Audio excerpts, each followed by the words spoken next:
好，各位朋友，大家好。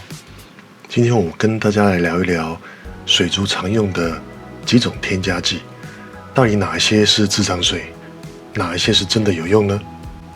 那第一种呢，就是水质稳定剂。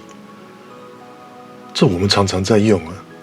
这水质稳定剂啊，里面主要的功能就是除氯和除氯胺的成分。主要的成分呢，不外乎就是硫代硫酸钠，那可以将有害的氯呢变成无害的氯离子。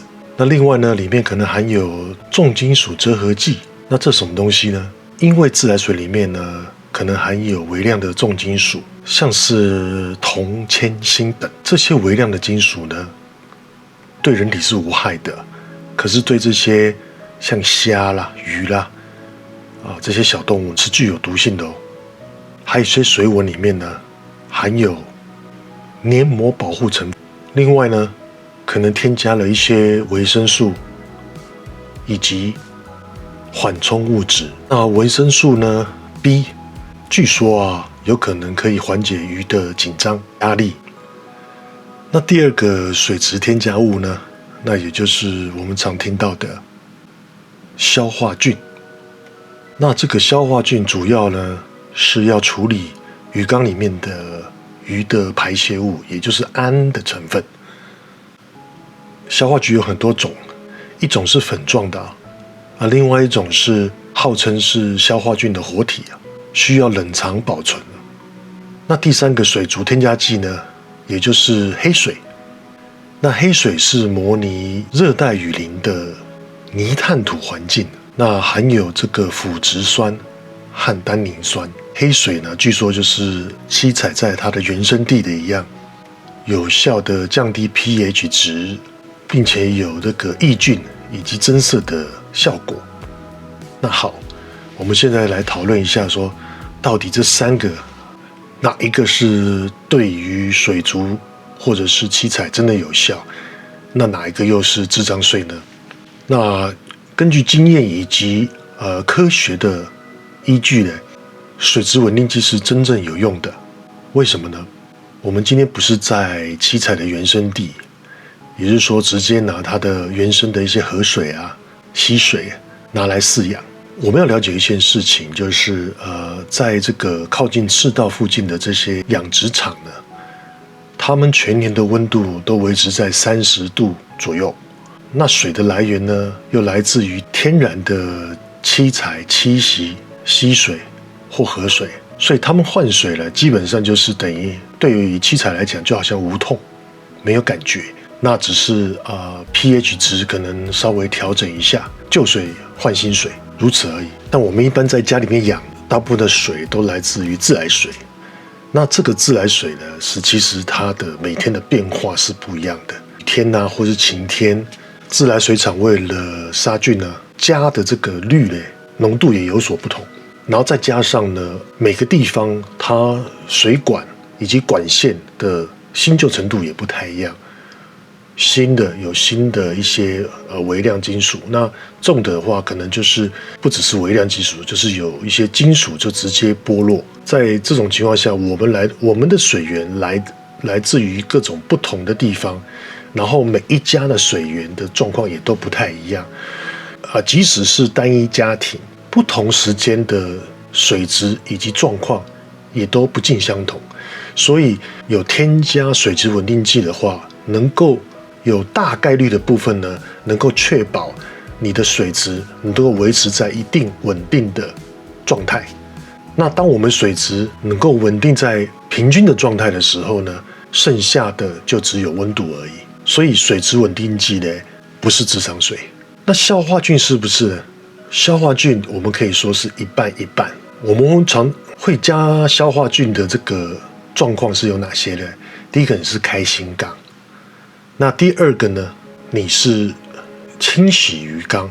第三个就是当鱼只生病，你带它下药之后必须要添加。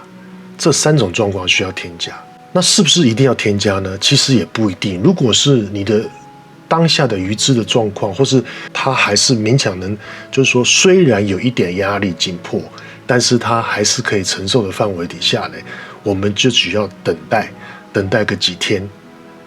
那等它这个整个消化菌成长完成之后，整个缸内的系统达到一定平衡之后呢，那消化菌自然而然也就足够。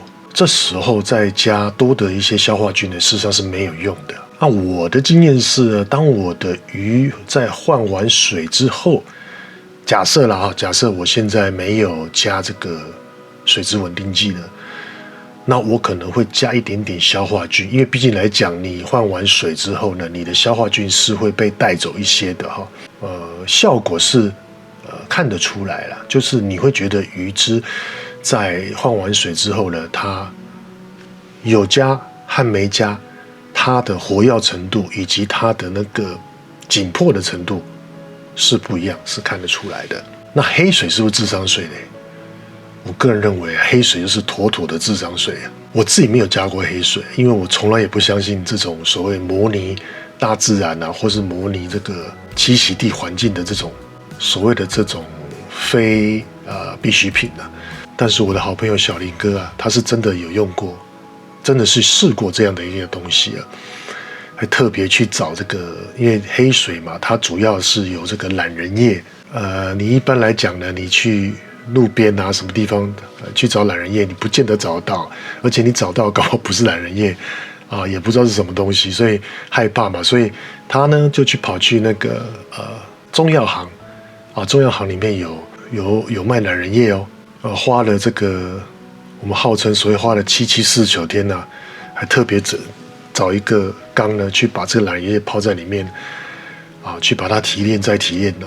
那结束了之后呢，就把它加到这个原本的七彩鱼缸里面的，那颜色当然是有变的，会变成有些深色、深红色这样子，但是他觉得是完全没有任何的改善，可能是因为颜色变比较深嘛，对不对？其实鱼都怕光嘛，所以水的颜色比较深，然后那个环境的那个亮度比较低，这个鱼啊，感觉起来就是说可能比较舒适。那这种经验是完全是一种感觉啦，所以我个人是没有使用，然后讨论之后也觉得呢，其实上黑水是不太需要的。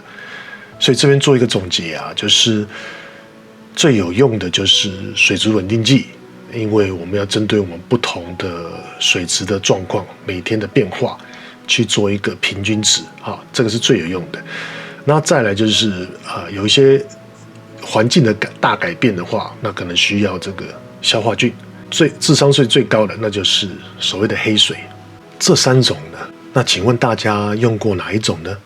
那可以在留言区留言一下，跟大家分享一下你的经验。其实是有一些方法可以不使用水质稳定剂用一些替代方式。那这些替代方式也是甚至比水质稳定剂更好。第一个就是用 RO 逆渗透。不过用 RO 逆渗透它有一个问题啊，它的好处是在于说完全不用担心重金属的残留，因为它们根本进不了鱼缸。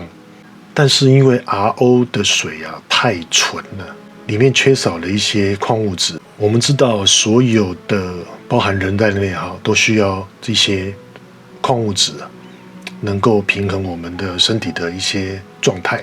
那所以呢，用 RO 逆渗透呢之后呢，自己还要去添加一些矿物质也没有太单纯了。那另一个就是用这个3胞胎。